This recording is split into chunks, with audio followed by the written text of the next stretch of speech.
Pasir Putih, sebanyak 15 buah ambulans milik pertubuhan bukan kerajaan (NGO) dari Pasir Putih dan Besut, Terengganu digerakkan ke Perak bagi membantu membawa pulang jenazah pelajar Universiti Pendidikan Sultan Idris (UPSI) yang maut dalam kemalangan di Lebuh Raya Timur Barat berhampiran Tasik Banding, Gerik, Perak pagi tadi. Pengasas Badan Amal Tengku Harith Team Ventures (THTV), Tengku Harith Tengku Aziz berkata, pihaknya turut bekerjasama dengan tim amal Besut, Ummah Khair dan NGO Utara Semenanjung bagi melancarkan pengurusan jenazah. THTV menyediakan 3 buah ambulans, 11 buah daripada tim amal Besut dan sebuah lagi ambulans diuruskan oleh Ummah Khair sebuah.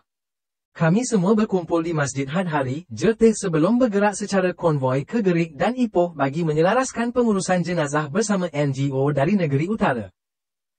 Urusan membawa jenazah ke kampung halaman mangsa akan ditentukan berdasarkan koordinasi bersama pihak NGO Utara Semenanjung dan permintaan daripada ahli keluarga mangsa, katanya ketika ditemui di sini hari ini. Dalam pada itu, Tengku Harith merayu pengguna jalan raya memberikan kerjasama dengan membuka laluan kepada konvoi tersebut dalam memudahkan urusan pengurusan jenazah.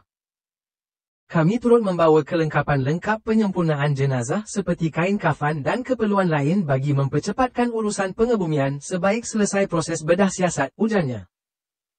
Cosmo Online hari ini melaporkan, seramai 15 individu dilaporkan maut dalam nahas melibatkan sebuah bas dan kenderaan pelbagai guna di Lebuh Raya Timur Barat berhampiran Tasik Banding, Gerik.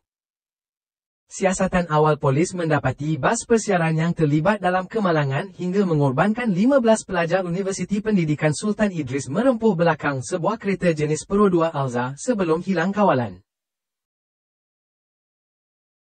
Ketua Polis Perak, Datuk Nur Hisam Nordin berkata, keadaan lokasi kejadian di Lebuh Raya Timur Barat berhampiran Tasik Banding, Gerik itu agak berliku, menurun dan gelap yang mengundang pelbagai kemungkinan punca kemalangan. Cosmo Online